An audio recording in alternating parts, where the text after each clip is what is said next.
So we're gonna call this, P and Z meeting, planning zoning meeting, to order at 4 o'clock.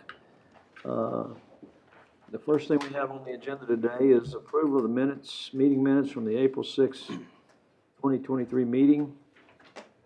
Does anyone have any comments on the approval of the minutes? Anything they see that's, it should be? I didn't see anything to change, Mr. Chairman. I'll make the motion to approve the minutes as proposed. So we have a motion to approve the minutes. I'll second. Second, all in favor, please raise your hand. Okay, so the minutes are approved. We will move on to number 2A. A preliminary plat establishing gardens at Comanche Trace of the 111.806 acres of the land located in the William Watt Survey. I'll turn this over to Drew. Thank you, Chairman. This is a preliminary plat. The applicants have been working with engineering on their adequate facilities plan, which is more or less their utility layout for the property. They do have a couple of conditions for approval of the adequate facilities plan, but they're not directly germane to the preliminary plat, so we're bringing the plat before you for approval. Do have a couple conditions. One second, to the right page. Of course, the adequate facilities plan's got to be approved. They are, like I said, they are working through their discussions on sewer main and some of the work required there. The parkland dedication fees will be due at with the plat. As you guys know, we updated the parkland dedication ordinance a couple years ago, or a little over a year ago, so they'll be required to pay at the plat rather than the building permit now. And need to work with their TxDOT traffic analysis because they are accessing Lower Turtle Creek directly to the TxDOT highway or Farm Market Road. And then, of course, update their final plat signature blocks on the actual face of the plat when we get to that final plat stage. Of course, the area in question is at the bottom of Comanche, the south end of Comanche Trace and Lower Turtle Creek Road. First page, you can see on the left-hand side here. Let me switch pointers real quick. They are accessing Comanche Trace Drive. And then further down in the phase, there is a connection directly to Lower Turtle Creek for their secondary access. Because the number of lots, number of cul-de-sacs, it is required 2 access points. They do show that, and there are 6 different phases of this project. The staff recommends the preliminary plat for approval with those conditions. I'd be pleased to answer any questions. Anybody have any questions on this preliminary plat? If there are no questions on the preliminary plat, I would entertain a motion to approve or the preliminary plat for this development inside Comanche Trace. What about speakers? It's not a public hearing, ma'am. Sorry, just so the public understand, this is the preliminary plat. Yeah. They also have an application for annexation and zoning, which is later on the agenda. Then And that is a public hearing. you'll be able to speak at that. And this is a preliminary plat. This is just the very beginning of this, so. Do I have a motion on 2A?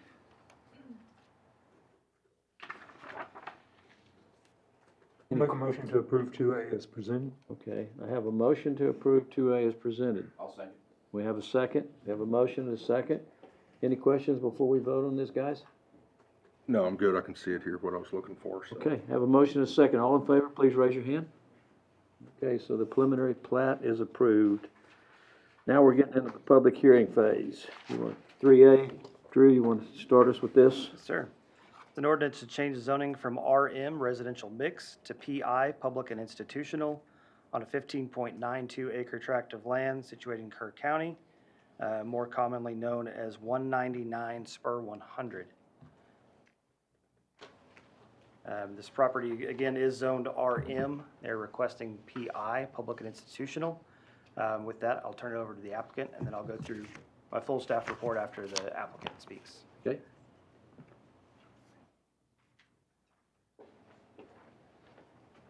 Mike, you want to use this? It'd be a little bit easier for you. Sure.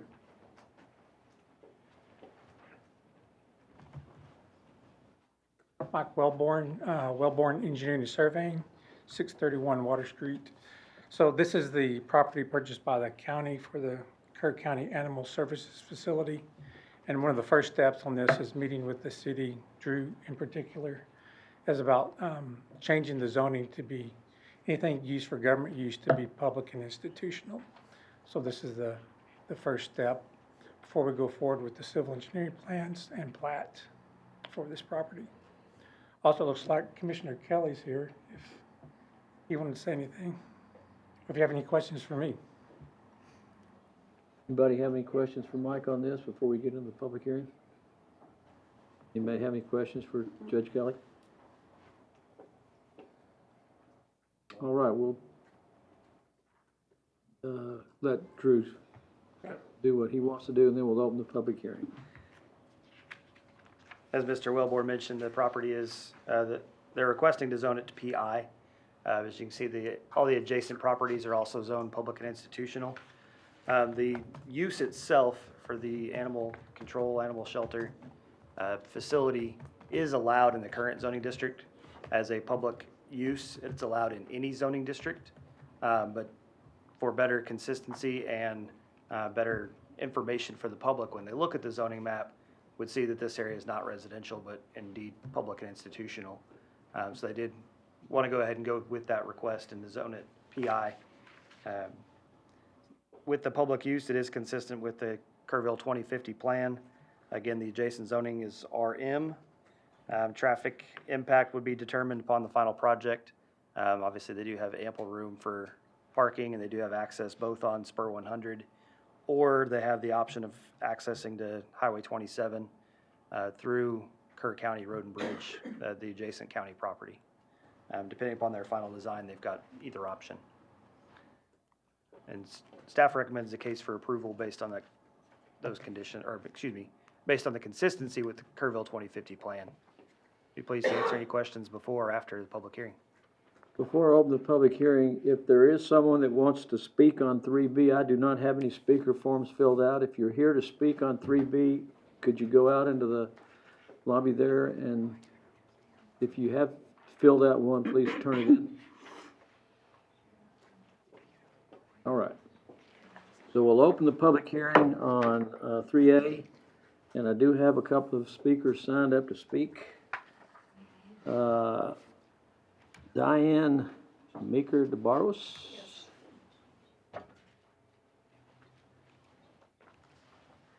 Yes, I am Diane Meeker DeBarros. I am one of the trustees with the Brown Goss Cemetery. It is our understanding that the City of Kerrville wants to rezone the above described property in order for it to be used for storage of vehicles, machinery, and road building equipment, and possibly a new animal shelter. The property is currently zoned as RM residential. This county-owned property within the city limits is not currently code compliant with the City of Kerrville's zoning ordinance. We, the trustees of the Brown Goss Cemetery, have some serious concerns about the rezoning of this property. It is adjacent to the Brown Goss Cemetery, which was recognized by the Texas Historical Commission with the Texas Historical Marker in 1986.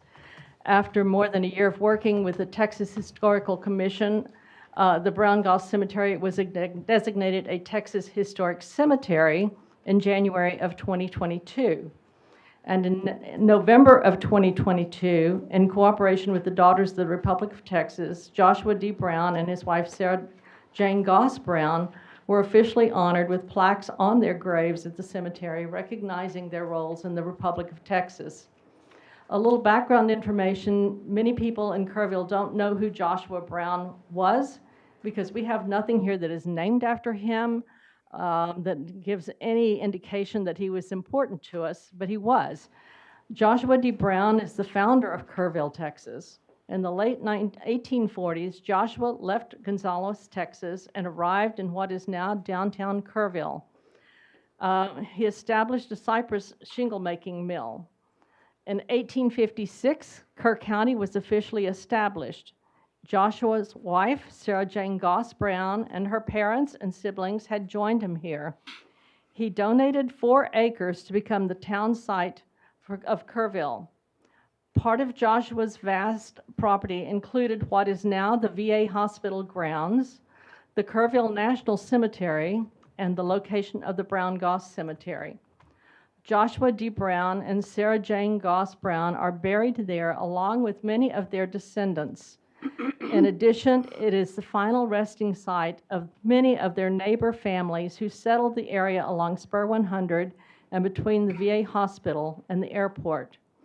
The Brown Goss Cemetery is supported exclusively by donations from their descendants. And I'm going to turn this over to Barbara. Are you Barbara Goss Johnston? I am. Yes, ma'am. I have yours as Yes, well. I'm Sarah Jane's brother's descendant. Okay. In January of 2021, when the property was first purchased, we spoke to the Commissioners Court, and we told them we were concerned about the road equipment and all the road piles of things, and they assured us that that they would, the peaceful serenity of this historic cemetery is diminished by the sight of equipment and noise from the movement of equipment and people coming and going. We value our history and believe we should be respectful of those who settled our community. We also believe we should show respect to family members visiting grave sites and to people attending funeral services. We're concerned about water drainage. Part of the area is a flood zone. We've been led to believe an animal shelter be placed on the county property, and we feel this will increase noise and increase the use of the water, thus creating potential drainage issues, increase activity with vehicles and people coming and going, and possibly odor problems. Because of these issues that have not been addressed, we oppose the zoning of this property from the RM to the PI. When we addressed the commissioners in January of 21, we were assured that they were mindful of the historic importance of the Brown Goss Cemetery and the adjoining National Cemetery, which was once part of the Brown Goss Cemetery, given by the trustees to the American Legion Women's Auxiliary for the Veterans Burial Ground in 1923. Commissioners indicated they valued the cemetery and agreed that it would be protected from unsightly machinery, equipment, noise, water damage. In 2022, one of our trustees approached the city engineer regarding the unsightly piles of gravel and machinery and other road construction materials across the fence from the cemetery and was told that someone would be in contact about it. It's been many months and no one has been in contact with us. If the property is rezoned, we need to have these problems that we have presented addressed. We need the county to build a visually attractive solid rock or brick wall 8 to 10 feet tall, separating the cemetery from this property. This would buffer the noise, hide the gravel equipment, machinery that are currently there, and if the animal shelter and parking area are built there, the fence would help reduce noise and contain the control of the water runoff. In addition, a wall would demonstrate respect to family members visiting their grave sites and attending funeral services there. Most of all, we would give dignity to those who founded our community and show that we as a community are proud of our heritage. I want to make it clear that we're very happy about this this bond issue passing and this animal shelter. We think it's wonderful for our community and much needed, by the way. And we know that many caring people have worked really hard, many hours, to make this happen.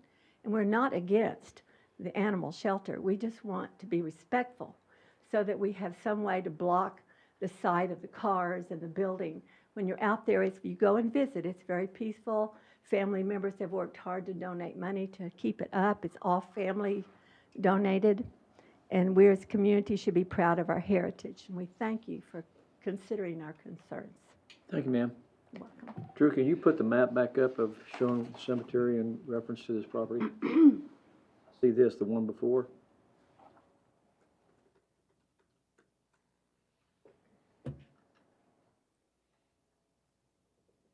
There. There you go. I don't have anyone else signed up to speak on this. Is there anyone that wishes to speak before we close the public hearing and get into the information phase? So we're going to close the public hearing at 4:15 and get into some of the. Anybody have any comments or questions or anything about this? Any questions for the county or the city? Well, I think it would be informative if there was some kind of a, I don't know how much work's been done on this so far, any kind of a preliminary layout of what's gonna be where and space there's gonna be between neighboring properties and such. County have any, or does, Judge Kelly, you want to, I didn't know I was gonna be asked to do this, but, I have a couple of questions for you myself when you, Sure. go ahead. If you look at this map, you go to the far left-hand corner, the area back over there on 27 is where we've talked about the animal shelter. And of course, there'll be appropriate fencing and everything. But that's where it's supposed to be. We're looking at trying to bring traffic, trying to stay away from 27 as much as possible and build access off of Spur 100 to move back to the interior of the property.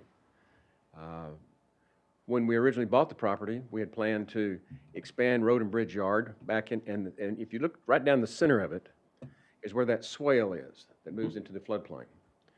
And the idea was that in the part that is affected by the floodplain, try to get that to Road and Bridge because they can store materials and stuff in the Right. floodplain. It works. We talked about a building for storage, which this was the bond issue that did not pass. But that building was going to be back over on that far north fence line, back by the VA. Is where we were talking about doing that. So it'd be their expansion of Road and Bridge Yard, animal shelter, and then a building back over there. And we have talked with the ladies, and we have expressed our interest in trying to keep that as private as we can over there and cooperate with them. Now, I don't know if we're going to build a 10-foot wall. That's a pretty tall wall. But, you know, we certainly want to cooperate with them and respect the dignity of the cemeteries over there. So the property that it is contiguous in the middle of the property with the cemetery, up in the, I would say if you're looking at it up in the middle to the right top of the property, do you have plans for what you're gonna do? Is that gonna be storage? We or- have no plans for that right now. Okay. That's just for future growth. We were able to buy the 16 acres inside the city limits at a very reasonable price, and we felt we couldn't turn down that opportunity.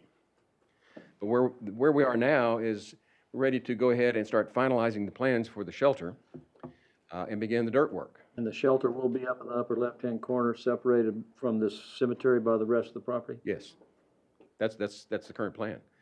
And the other things that we had planned before, we don't know what we're going to do with, but we know we at least have space to come back and try to expand if need be. I'm sure the people who are gonna do the layout and all are very much aware, but there's quite a few industries out there right now that noise control. I'm sorry, I missed that. Could you just say it again? A lot of companies are available that work in noise control. Yes. It's not just walls, but there's other ways to control noise, be it barking dogs or machinery or whatever. And I would hope that some efforts would be taken in that area to help control noise. Because there are some neighboring properties. In particular, the 3602 is a apartment for vets, I believe. Right. Freedom Path, yes. So, Uh, And that's trying to find that balance to get far enough away from them and far enough away from the cemeteries. And then we're confronted with the dilemma of access onto 27. yeah, But noise abatement would certainly be a major concern and something we'll Yep. certainly look into great, and report back. good. Thank you. Thank you. I'm fine, Judge. Okay, that's all? For me, it is. We have the ability to put conditions on the approval of the, Not with the zoning, 'cause we're going to straight zoning. So the public and institutional district and the requirements there within would be the limitations. Okay. So any screening requirement would only be to an adjacent residential R1, R2 zoned property. So as it stands today, or moving to PI, there are no zoning, or no screening requirements adjacent to the cemetery. so we have no ability to, when the development plan comes in for this, we have no ability to, We can't create conditional zoning and adding more to that. That's correct. And just to reiterate, the county can build all of their planned projects in the current zoning. They agreed to do the zone case so that the map is better education tool for the public, so they understand looking at the map that it is a public use, rather than confusing the public with the residential zone and having the county public use. So I mean, I wish we could. I mean, I would like to see some stipulation put in here when the property is developed that I don't know that it requires a 10-foot stone wall, but it could require some landscaping that completely creates no view from this property into the Brown Cemetery. Yes, we have two options. We can either deny this or approve it. That's what we're left with. that's right. Drew, I'm sorry. Go ahead. Drew, you said basically regardless if we approve They can build. or deny, they're gonna be able to build. That's correct. Do what they wanna do on it. Yeah, the public uses are allowed in all zoning districts across the board. I do have one more question. When you start the building process, are you gonna have fill dirt that you're pulling out? You And know, if so, I don't know the details on that. well, my thought was, if so, that it could potentially be used to create maybe some berms that in turn later could have trees or something planted in them, and that's free material, so. Yeah, we're gonna be, if anything, we're gonna be adding some fill material over in this area Okay, where the building's going. So it's not gonna be any cut coming out of it. yeah, okay. Yeah, I think it's too low to cut. Yeah. But our intention is to be collaborative Right. with this. So, I mean, just you ladies understand, our only issue is whether to approve the zoning or not. We can disapprove the zoning, the county can still build what they want to build there. I think we're better off to have this zoned for their specific use. And I would encourage you guys to keep your communications with Judge Kelly and the County Commissioners Court, because where I don't see the feasibility of a 10-foot high wall that is extremely expensive and probably is not very attractive anyway, but there are ways to screen the view of the cemetery and respect for the cemetery by using, landscaping, trees, berms, or things like that. And I think our hands are kind of tied here, but I would encourage you guys, Judge Kelly's a very reasonable person. I would encourage you guys to, continue your communications with them and stay in touch with them and try to work with them and work out a solution that works as far as protecting the privacy of the cemetery. One of the things I forgot to mention, and I'm surprised Brenda didn't correct me on this, but the area between where the dot is right now, the animal control facility is going to go, Yes, sir? back across that low area, moving back towards Spur 100, there are going to be myriad little dog trails. It's going to be landscaped, dog paths, to be able to walk the animals, and it's going to be we hope, very scenic, and not an eyesore. I think I think the biggest issue is just gonna be the exposure they have to viewing from the other side and probably the noise. But there are ways. I mean, it's not expensive to do some landscaping in there with some trees that might eventually, just protect the view of the cemetery. So anyway, that's where we're at. I mean, appreciate your concern. And let me assure y'all, we're here, we chose to do this. We didn't have to. Right. Because we want to cooperate with the city, we want to cooperate with you. We want this to be something that's good for the entire community. I'm sure our councilwoman Brenda Hughes will be all over these guys about what they're doing over there. So get her information as well. All right, if there are no other questions or concerns, then I'll entertain a motion on the zoning change for this. Mike, with the county wanted to keep it all consistent with the proper zoning, since everything else is already put in Right. for the PI, I will make the motion to accept it, the zone change to public institutional. We have a motion. A second? So we have a motion and a second. All in favor? All right, this motion passes. Thank you, ladies. Appreciate it. We will understand your concerns.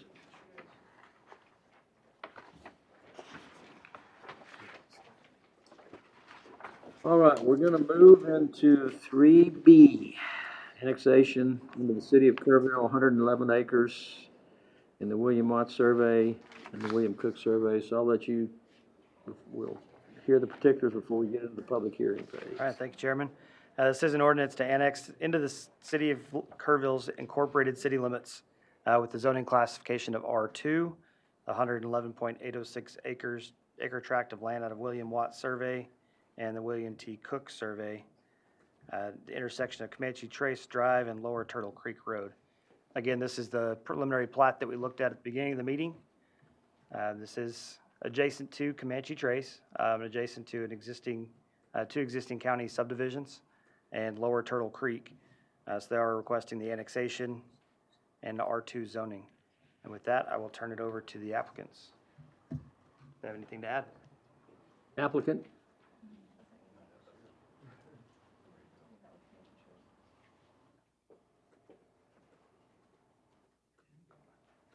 Thank you, Drew. Ken Kalachny with Matkin Hoover Engineering. Yeah, as Drew mentioned, this is the 111 acres to be annexed to allow the proceed forward with the preliminary plat and eventually the final plat. So it's always been part of the Comanche Trace Master Plan, and it's adjacent to the existing city limits. So if you have any questions or need clarification on anything, let me know. Anybody have any questions before we get into the public hearing? All right, thank you. We'll open the public hearing on this. You have anything, Drew? Go ahead. We're going to open this public hearing at 4:27, and I do have one speaker signed up to speak, Mark Mosier. Thank you. Mark Mosier, 634 Lower Turtle Creek Road. We are not against development at Comanche Trace. Matter of fact, we applaud it. It's a great neighborhood. We knew it was coming when we moved out there over 11 years ago. We're just down the road, or up the creek, as you could say.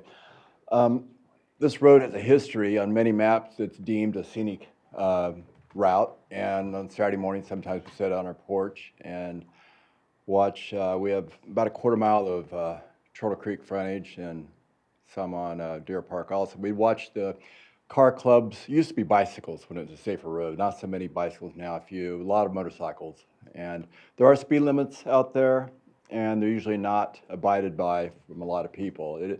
It's a fun road to drive on a motorcycle. I would assume. I don't have a motorcycle, but the crotch rockets go very high speed out there. A few years back, I was involved in a campaign involving the Commissioner's Court, Road and Bridge, our DPS, and Sheriff's Department. We had a large group of commercial trucks, large 18-wheelers. It was a testing facility out of Devine, Texas, and they were doing a turnaround using the emergency trucking route, which if you actually go toward Medina on 16, you can't take trucks over Medina Mountain. The fire department will shut the road down for about 45 minutes while they get through if that happens. So the emergency turn is on Lower Turtle Creek. They're used as a regular route, coming down 173, going up 16, back down Turtle Creek. And the problem was a lot of 18-wheelers. It completely tore up our crossings. They had to redo the bridges, the side of the roads. This went on for a few years, but they were going over 70 mile an hour. And we had some DPS friend of ours that were clocking them and pulling them over in inspections. And our concern was there was going to be a bad accident. Well, there was a bad accident.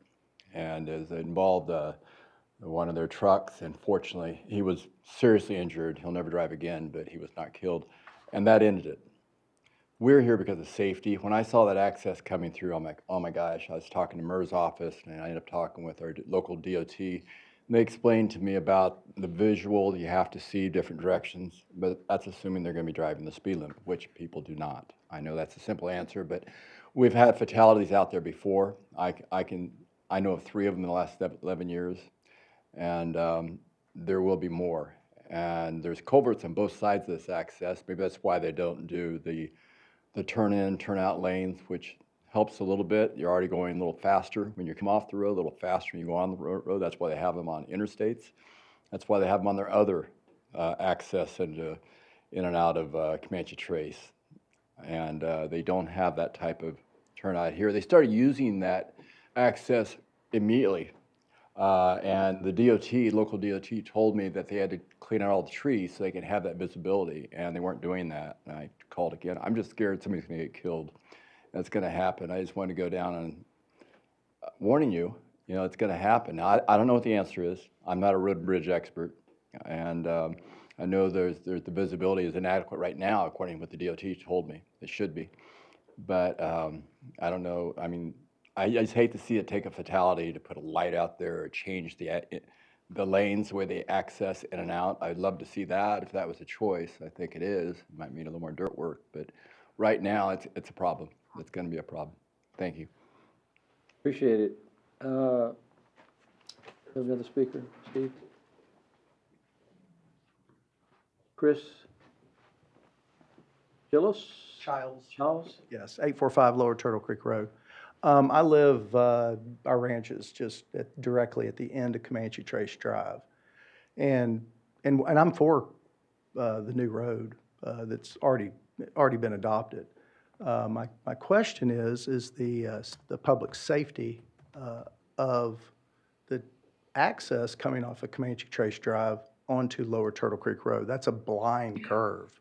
So I don't know what kind of mitigation aspects have been addressed. I know y'all have already adopted that, but the new traffic, and I was notified because I'm within 200 feet of that for the annexation, but I guess there's going to be new traffic or new houses and potential traffic that will load onto Comanche Trace Drive and then therefore come off onto Lower Turtle Creek Road in that blind curve.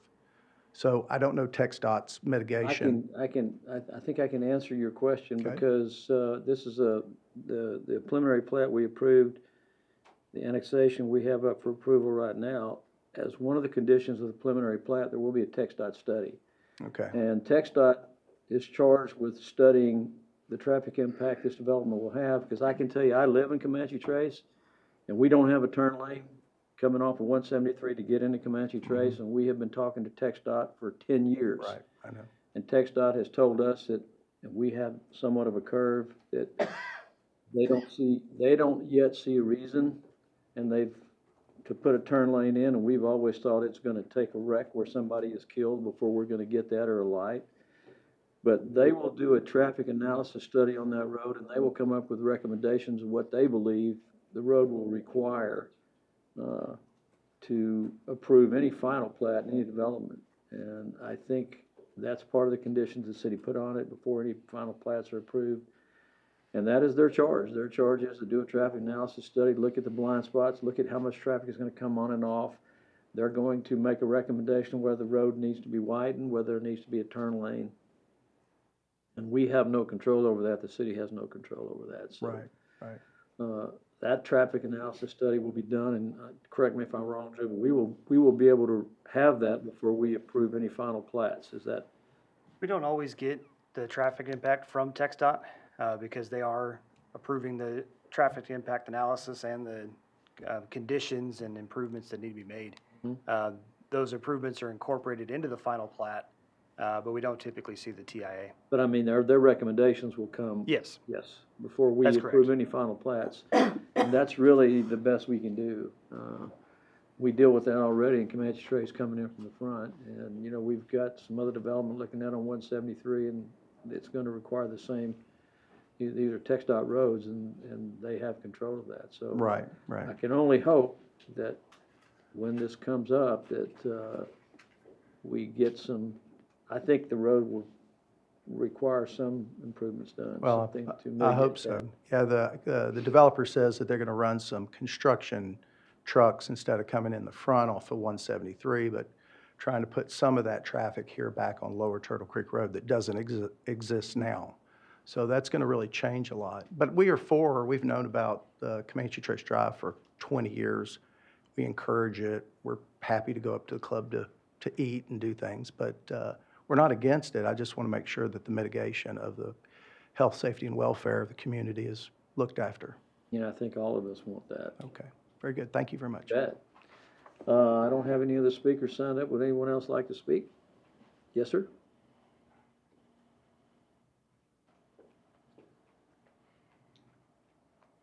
Hi, my name's Roy Martin. I live at 316 Oakwood Road, which is this property right here. I didn't plan on saying these first words until I heard some of the other concerns here, but I think it's worth making it a point of record. TxDOT, and I know this from personal experience and from having an older brother as a civil engineer for TxDOT, tell me the same thing. TxDOT as a governmental institution is about statistics and budget and money. That's true. And for years, people asked for improvements to be made on Highway 16 between San Antonio and Bandera, and nothing was done. It took me losing my wife on Highway 16 in Pipe Creek for them to finally do the improvements that they needed.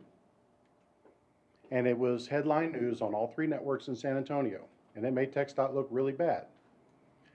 I'm letting you know that is the motivation of that governmental organization. I wanted to make that point of record in support of these concerns. Points I wanted to bring up, and I'm not a whiz, I'm not very studied on how ordinances apply. I would just love for it to be addressed if it could be today. Usually within the set of city ordinances, there are certain ones that have setbacks from the city limits. For instance, and I'm not a fire nut, but this is just one that comes to mind. Fireworks. Most cities have setback from their city limits for possession or use of fireworks. That's an example. There are other examples that I read through, but I don't want to take up a lot of your time. Mine is a general concern about setback, because this would involve, if there's setback from the city limits, that's going to involve almost everyone in the woods and many people in Homestead. That will limit what they have been able to do on their properties up to this point. The other one that I would like addressed as possible part of the master plan, since the high tension lines for Bandera Electric Co-op run down the west border of this property, would there be a utility setback, possibly creating more openness between Comanche Trace and the woods? I'm not saying that because I'm not in support of development. I knew buying that property close to Comanche Trace and looking on Kirkhead and knowing that it's owned by Comanche Trace for about 25 years, that was coming. And I'm supportive of studied and smart development. I want to put that out there. There's just a few things that I would love to have addressed for my own peace of mind. Thank you. So your question about utilities, are you talking about overhead utilities? The main high-tension power lines for Bandera Electric Co-op run down the back ends of our property right Correct. there. And I wondered, because they exist there already, would there be changes or would there be setbacks involved to add more utilities? Well, Such as any water of supply. the utilities that go into Comanche Trace are gonna be underground, so they won't affect anything, but I don't know as far as, I don't know if there will be any requirement for any additional overhead lines. I don't think there will. Can you guys answer that It question? was more a question of, since those are there, would they use that, since they can't build where there are power lines, they can't put houses right underneath them. I'm speaking of hyperbole here. Would they use that as an opportunity to put more of the utilities that they need to run, such as water, sewage, the other things that they No. will need to service that new neighborhood? Think, Stuart, can you, I don't know that the city would, So it's not, the city doesn't supply power out there, neither does KPO. I think Right. that's actually in Bandera Electric. I'm assuming they would have to put more power lines in to serve the homes. I think it's a high voltage line, if I'm remembering right. They did serve our lift station, which is down, at the edge of the property. But I would assume they'd have to have some more power. But I'm understanding right, he's more concerned about building under it. That's something that Comanche Trace will have to work out with Bandera Electric to how close they can build to those power lines. you have any, are we anticipating being off the power line easements for the development in Comanche Trace? Don't know at this time about the power line easements, exactly what Bandera Electric's going to do, because it's totally up to them how they design it. But as you stated, there are requirements for underground within Comanche Trace, and there actually is, thanks for bringing that up, 'cause I also wanted to show that we're already planning on basically a green belt between the backs of the proposed lots and the back of the existing lots. With or without overhead electric, there's already a buffer I'm planned familiar for with it. that. I had that in a house in San Antonio. What size are we talking? Do you know? That right there is shown to be 30 feet.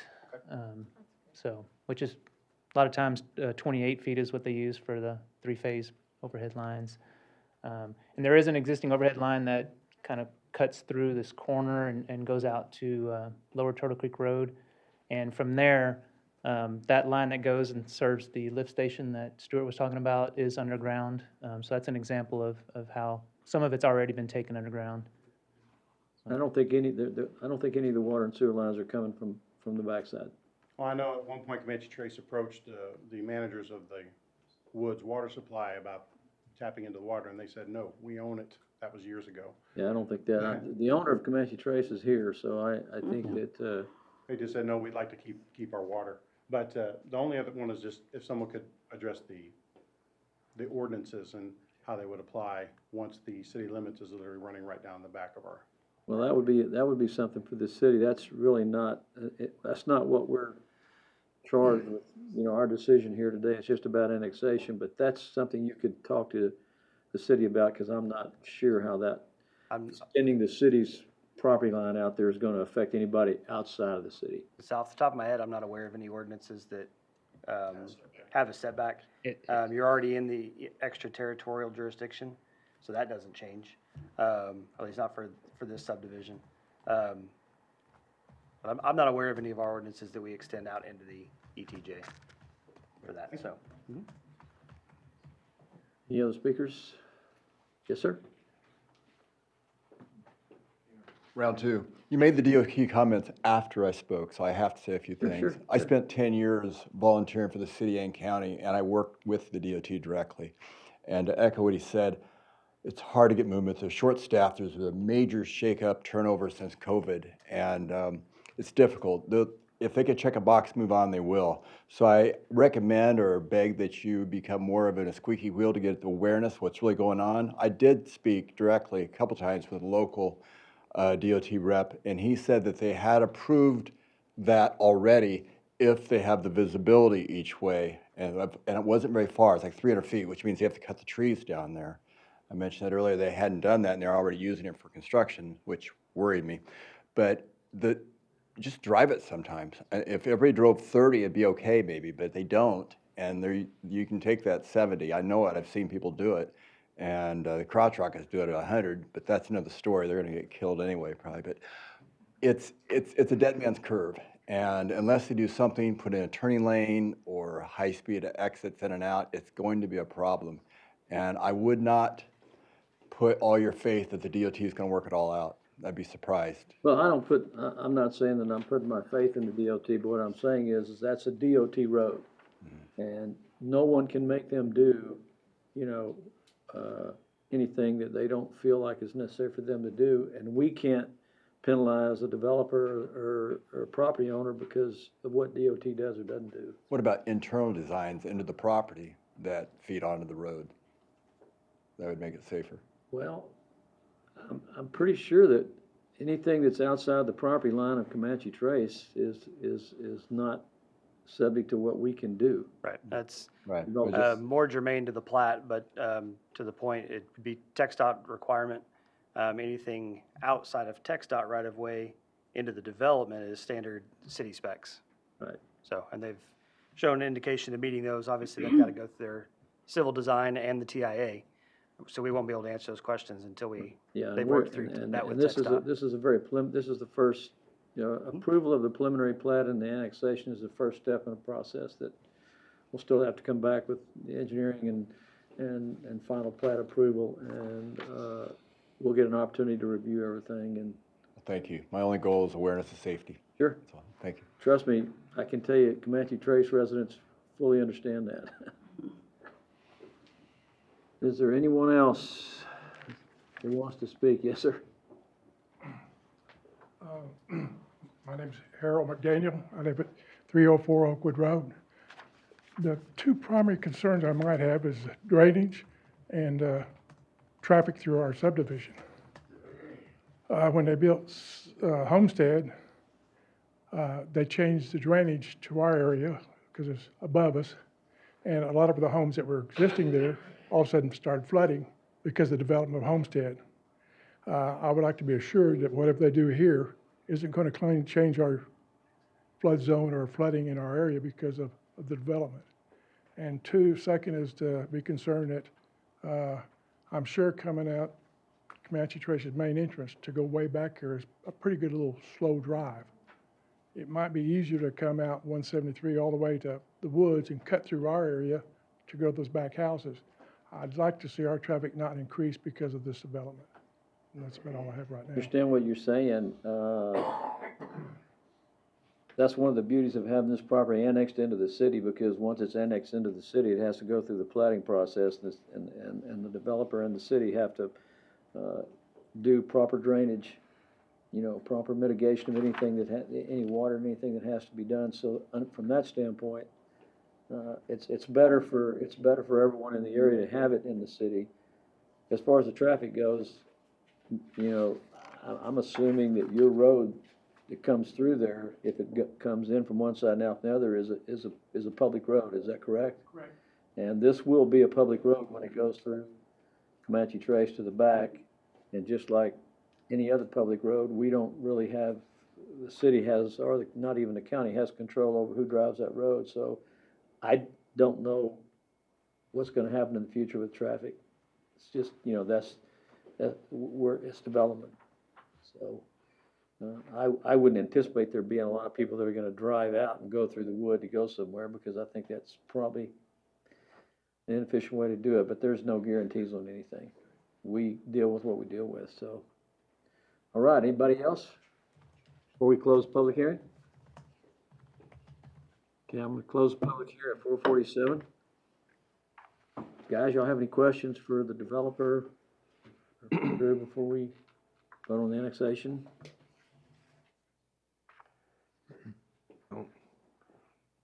My only comment can be is I live in Comanche Trace, and we've addressed, we've all seen these issues. We've dealt with increased traffic.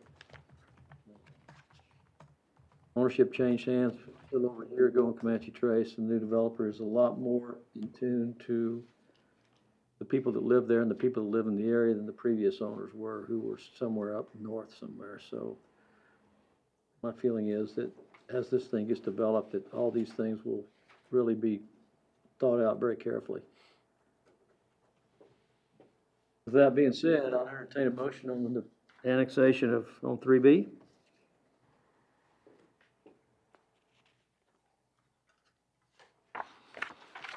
I'll move to approve 3B as presented. Have a motion, do we have a second? Second. Have a motion and a second. All in favor, please raise your hand. All opposed? Passes. Thank you for everyone that spoke and your concerns. Let's move on to 3C. Drew? 3C is an ordinance to change the zoning from R2 medium density residential to C2 light commercial on abstract 106 Cage Additions, survey 116, approximately 0.75 acres, more commonly known as 512 Yorktown. The city is the applicant on this case. We were working with the property owner to see what they could or could not do on the property, and found that it is zoned as R2. Skip over to the zoning map. And as you can see, it's surrounded by C2 on both sides. So as we did some research on the property, even though I get my notes. In 2002, it was changed to a planned development district. That project did not come to fruition, so when the Gateway zoning district was brought in, this property and adjacent properties were zoned for the Gateway district. The Gateway district was not carried over into the 2019 zoning code, and so those properties that were Gateway, most of them were zoned to C2 or C3. This property, as you can see on the map, was zoned R2 through that 2019 rezoning on the change of the zoning map, which we believe to be an error since it was previously non-residential. So staff said we would carry the case forward for the owner. They're aware of it and in support of it. Well, with that, I'd be pleased to answer any questions before or after the public hearing. I'll open the public hearing on this at 4:50. Have a speaker? Yes. All right. Denise? Let me go here. So I own 500, 504, and 512. And agreeing that when 2019 happened, 512 should have been also made C2 because that was my property. But because there was a dilapidated house on that, and I think that it was looked at as just brush and stuff like that, it got dropped or didn't get that attached to it. I have since sold that property, and as you can see, I mean, I've got 500 and 504, which is Lemillier's RV Truck and Equipment. What I would like to see, and I've got to talk to you guys later, is also to make the property that is, there's a little pinch of property, it's C2, and it runs into the back of where 512 is at, that property that's past my fence line, because that all right in there should all be, as agreed, it should all be light commercial. And from what I understand, they're not wanting to build anything maybe more than some small type office building or maybe a small, it's not anything big that they're trying to do there. But I would, as the owner of the property next to it, I would wholeheartedly agree that that would be a feasible and the right thing to do. It should have been done back in 2019. Thank you. Anyone else? All right, I'll close the public hearing at 4:52. Anything else, anything for this? If there are no other questions, then I would entertain a motion. 3C, change to C2. Keep it consistent, I'll make the motion. A motion? Second? So a motion and a second. All in favor, please raise your hand. All right. Passes unanimously. What else you got, Drew? Next meeting, June 1st. Do have a couple cases lined up for you, so we'll get that out to you about a week before the meeting as usual.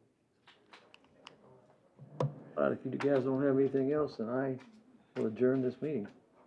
Do I need a motion to adjourn? You do not. We're adjourned at 4:52.